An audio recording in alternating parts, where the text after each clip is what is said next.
Ahoy, my friends, Ryder here, and welcome back to another Final Fantasy VII Ever Crisis video. Today, I am getting into the should you pull banner review, to pull or not to pull for the new Sephiroth banner. So without further ado, let's jump over to it and check it out.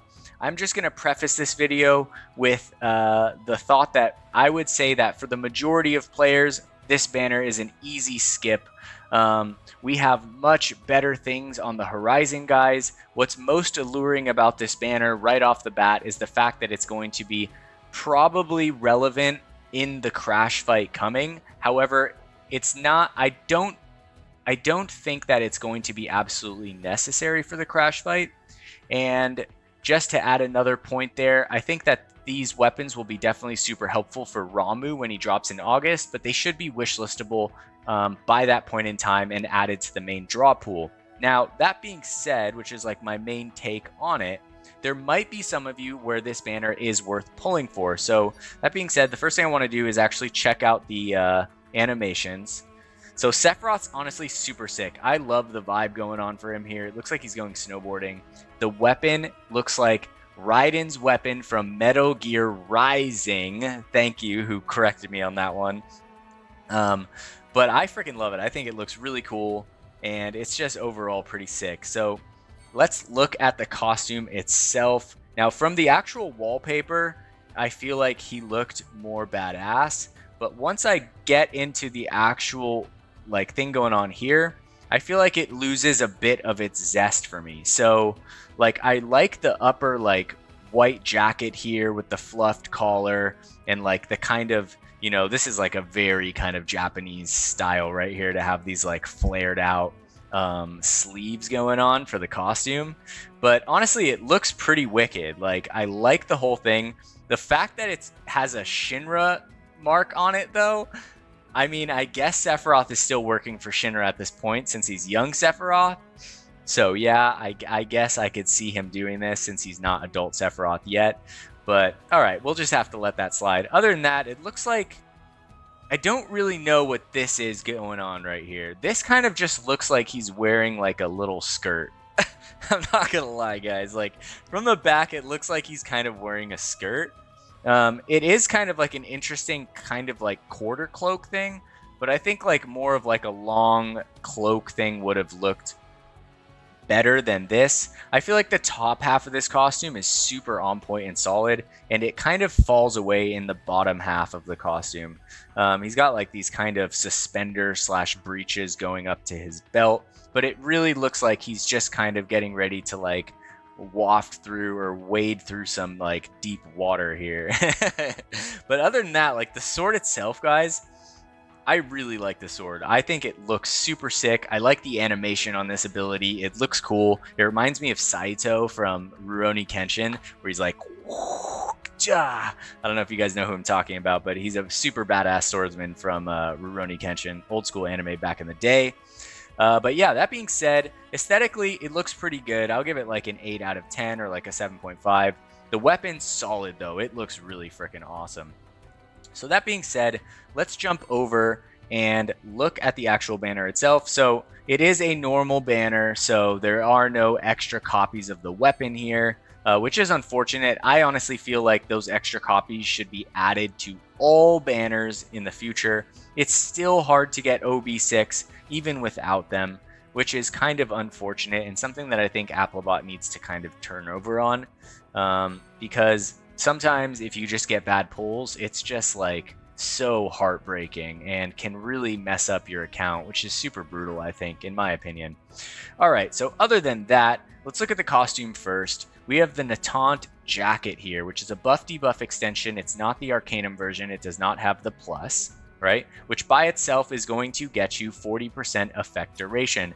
Now, for Sephiroth, he is going to get also the Waterblade Arcanum. It's his first Arcanum costume, which is pretty solid. I believe it's the third one in the game, Glenn and Tifa coming first, with Cloud's Mastery being the only mastery in itself.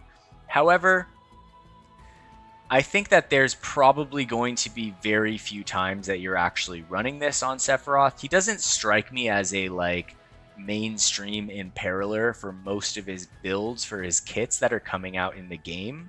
I think that that's not where people are going to enjoy playing him the most. So like Yuffie can be a mainstream imperiler while also having the capacity for a major DPS. Red 13, huge imperiler. But for Sephiroth, I feel like he has a lot of focus in big AoE, DPS damage, etc. So I'm not sure for me how much I would want to go this path. I'd rather have a Arcanum that was paired with a more DPS focused ability other than the buff debuff extension duration. However, I think for certain things, considering that we have a lot of these DPS support weapons coming in, feathered gloves, something like that, right? The Glavenus, that buff debuff extension can really be helpful in extending the damage if he did get a super powerful main physical DPS water weapon alongside it. Now, will that come? Who knows? We don't know in the future, right? So that's going to be the costume. Honestly, pretty solid, nothing groundbreaking here.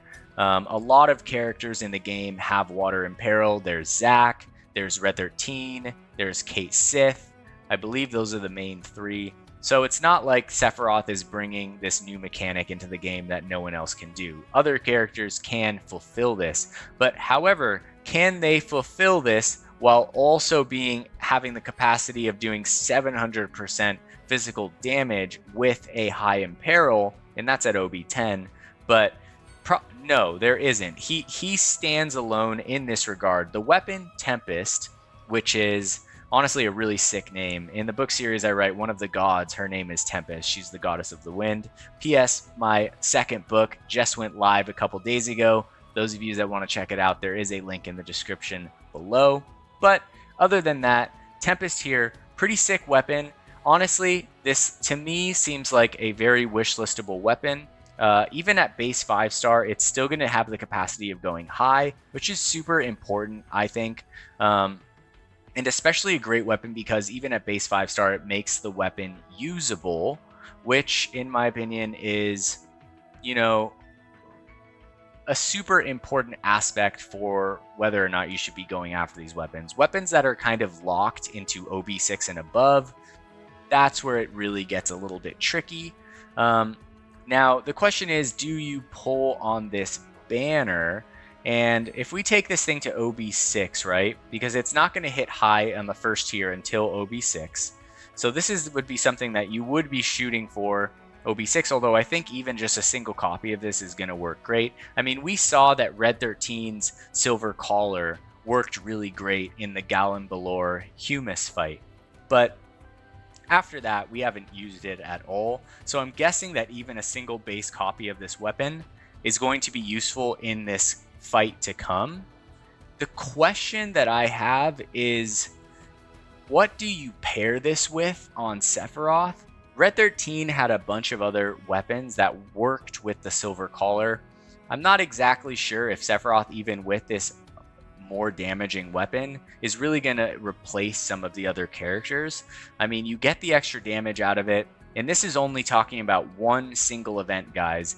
And when you think about what's to come, we have Summer about to hit, right? So we have Lucia, we have Yuffie, and then we're having Vincent.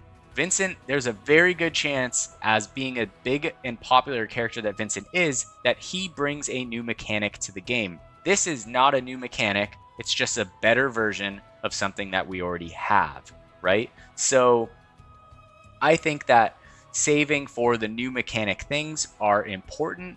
On top of that, guys, the 1-year anniversary is inching closer day by day, and these weapons for the 1-year anniversary are going to be absolutely game-breaking. If you had to choose between having 30,000 crystals, right, for the 1-year anniversary added to whatever stash you had, or having a 1 copy of this weapon and this costume, I think that probably 95% of people are going to choose to have an extra 30,000 crystals to pull on the limited banners, especially if we can wishlist the old limit break draw weapons, which is absolutely insane, essentially being able to wishlist limited weapons on a banner where you're already pulling for amazing gear and groundbreaking costumes. I don't know how many banners are going to drop on the 1 year anniversary, but I would say a minimum of 4, but I wouldn't be surprised if we hit 5, guys. So just pulling one stamp card on 5 banners is 150k. So saving is imperative at this point. Now, let's take a look at this weapon. Base 5-star, 30 physical attack, 12 water potency.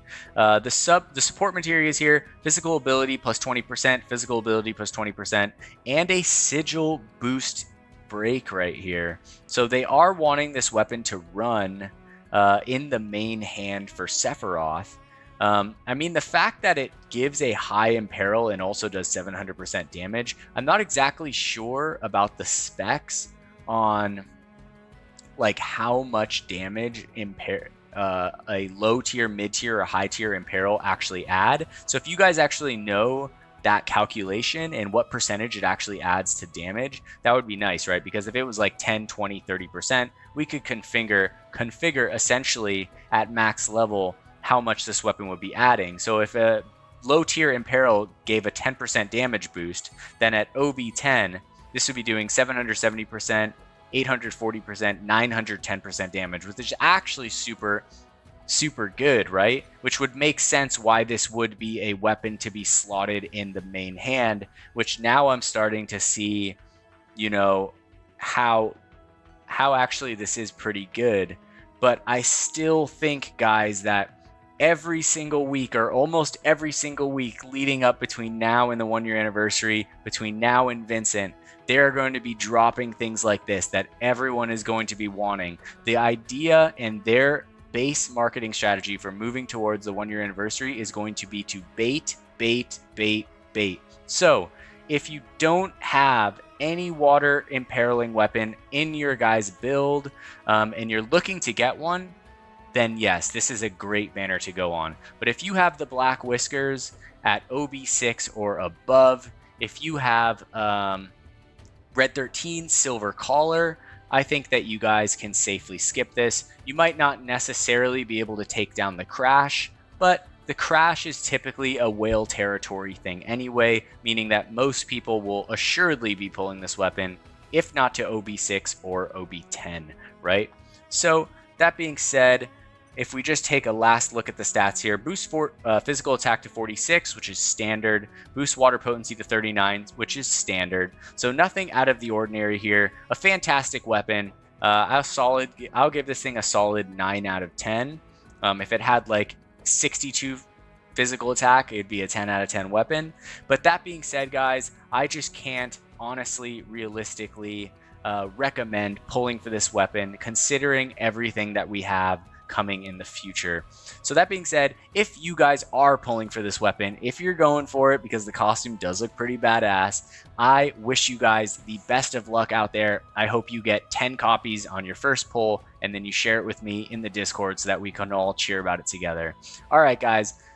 I hope you guys enjoyed this video today. If you did, don't forget to drop a like, subscribe to the channel for more Final Fantasy VII Ever Crisis content, and like I said, my latest book in the Curseborn Saga, Book 2, Cheaters Never Prosper, has officially went live 2 days ago, worldwide publication. You can find the book on Amazon. I will put a link in the description below. So for those of you guys that are interested in high fantasy novels or in a long-running series, then definitely don't forget to give it a shot. That being said, hope you all have a wonderful night. Take care, and peace.